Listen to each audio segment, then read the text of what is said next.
STY siapkan, perang, Season 2. Waspada Curaçao main all out.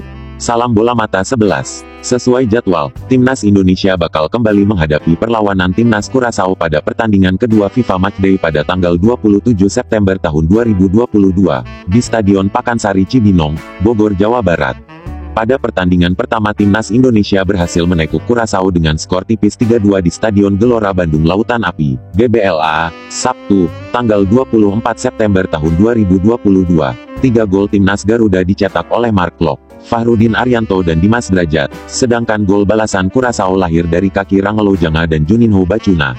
Sekilas kita mengulas laga pertama Indonesia versus Curaçao tanggal 24 September tahun 2022 di Stadion GBLA Bandung. Layaknya tim-tim dari zona Amerika Utara, Tengah dan Kepulauan Karibia, Curaçao tampil Spartan, dengan postur pemainnya yang rata-rata tinggi besar bermain keras dengan memanfaatkan kelebihan fisik mereka.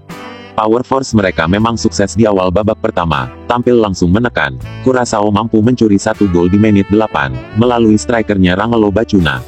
Kita mungkin mengira Curaçao akan menang mudah di laga pertama. Namun, di luar dugaan mentalitas para punggawa Timnas Garuda sudah jauh berubah dari laga-laga sebelumnya. Lewat tangan dingin Coach Sintayong, meski sempat dikagetkan gol cepat pemain Curaçao, para punggawa Timnas Indonesia merespon sangat cepat.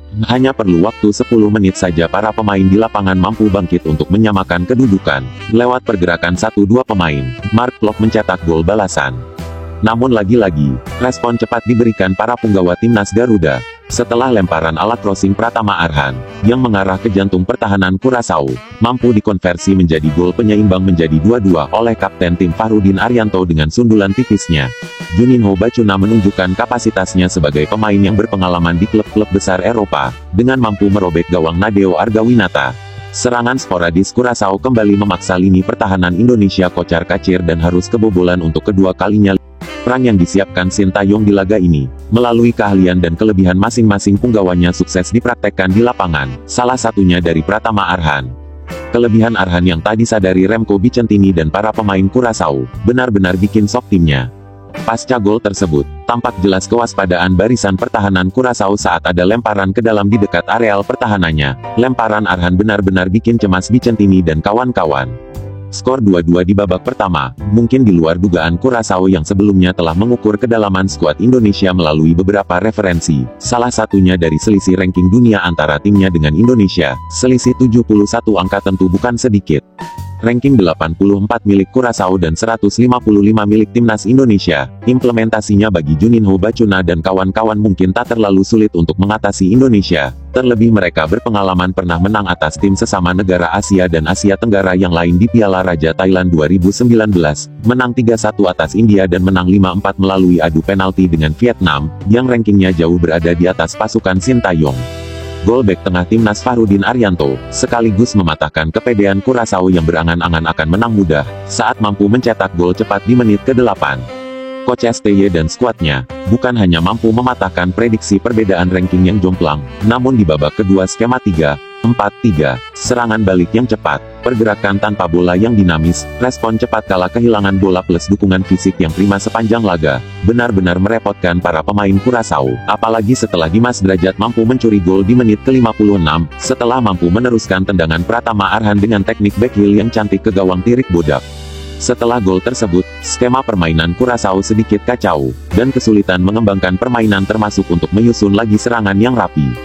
Serangan-serangan mereka lebih bersifat sporadis dan emosional, dan mudah dipatahkan barisan pertahanan Timnas Garuda. Sebaliknya Timnas memiliki beberapa peluang berbahaya yang nyaris berbuah gol, melalui Sadil Ramdhani, Ramadan Sananta dan kawan-kawan. Skor 3-2 dan kemenangan tipis ini bukan diraih secara kebetulan. Kejeniusan Coach STY dan kerja keras para pemain Indonesia, terlihat jelas dalam 90 menit permainan di Stadion GBLA Bandung tanggal 24 September tahun 2022 yang lalu. Laga kedua, tentunya masing-masing pelatih sudah memiliki gambaran dari hasil laga pertama. Baik STY maupun Remco Bicentini sudah memiliki catatan-catatan penting para pemain yang harus dijaga dan diwaspadai di laga season 2. Khususnya bagi Bicentini, yang tak mau pulang ke negerinya dengan rekor buruk, beberapa pemain Indonesia, yang tampil impresif pastinya sudah dikantongi untuk diwaspadai dan mencoba bermain all out. Salah satunya, peran dan skill Pratama Arhan yang menonjol akan sulit diperankan lagi di laga season 2, Perang, yang sama tak mungkin dengan mudah akan meraih hasil yang sama akan dicapai STY dan skuad Merah Putih. Dengan tim sekelas Curaçao yang memiliki materi pemain pengalaman di liga-liga profesional Belanda dan Eropa lainnya, tentu Vicentini punya strategi khusus untuk mengantisipasinya. Namun berharap dari kejeniusan Coach STY seperti yang dilakukannya bersama timnas Garuda Muda di babak kualifikasi grup G Piala Asia U20, sangat dinantikan publik sepak bola tanah air. Di mana tiga tim seperti Timor Leste, Hong Kong dan khususnya Vietnam seperti kena perang STY dengan skema permainan dan materi pemain yang berbeda-beda, yang dimainkan STY di setiap laganya. Dan Marcelino Ferdinand, yang dari 3 laga tidak bermain full bahkan turun dari benca cadangan, menjadi super sub yang luput dari pengamatan Dindenam yang dipermalukan 2 gol Marcelino untuk melengkapi kekalahannya 3-2 dari skuad STY kala itu. Vietnam seperti lupa, pemain yang datang dari bangku cadangan tersebut adalah Marcelino Ferdinand, sang wonderkid Indonesia yang sempat jadi sorotan kubu Vietnam, beberapa waktu ke belakang. Prediksinya, STY akan merotasi semua pemainnya untuk menguji kapasitas mereka. Namun, mempertahankan tren positif pun harus dilakukannya, yaitu untuk tidak kalah atau memenangi pertandingan. Yang jadi perhatian STY, lini bertahan timnas Garuda menjadi titik vital di laga kontra Curaçao ini.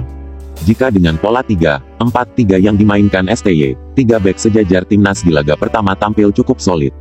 Sang kapten Fahrudin Arianto di tengah, Elkan Bagot di kiri dan Rahmat Irianto di kanan sepertinya sulit tergantikan, termasuk penjaga gawang Nadeo Argawinata. Minimal di babak pertama komposisi ini akan dipertahankan STY di season kedua. Di laga pertama Rizky Ridho dimainkan, namun tak mengganti dari 3 pemain tersebut. Di lini bertahan STY masih memiliki pemain yang belum dicoba, seperti 2 kiper cadangan Muhammad Riyandi dan Syahrul Trisna Fadilah. Koko Ari Arya dan andalan timnas Garuda Asia U20, Muhammad Ferrari mungkin bisa diturunkan di babak kedua.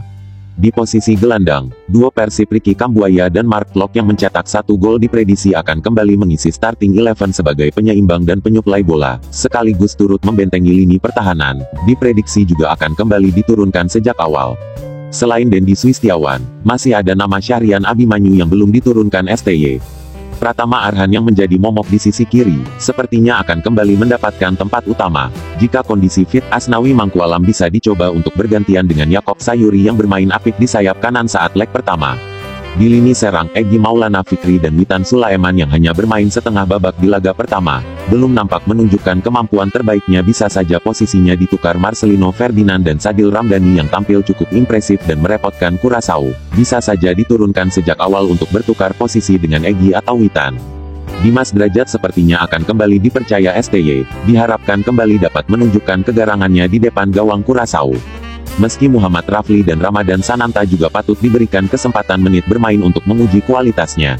Pertanyaannya, skema apa yang akan dipakai STY untuk mengelabui strategi yang akan diterapkan Remco Vicentini dan skuadnya, untuk menjegal permainan skuad Garuda di laga kedua FIFA Matchday tanggal 27 September tahun 2022. Kemenangan 3-2 timnas Indonesia atas Curaçao, saat ini langsung mendongkrak ranking FIFA dari 155 menjadi 153. Kemenangan kedua atas Curaçao, dipastikan akan kembali menaikkan peringkat Indonesia ke posisi 151. Mampukah diwujudkan STY dan pasukannya? Mengingat Curaçao akan tampil all out dengan segala potensi dan kemampuannya, untuk membawa pulang poin dari Indonesia. Siapa pemain yang akan diperankan STY, untuk menjadi aktor utama dalam membuat perang, yang mengejutkan bagi lawannya esok nanti? Patut ditunggu serunya laga kedua Indonesia versus Curaçao di Stadion Pakansari Cibinong, Jawa Barat. Bravo Timnas Indonesia!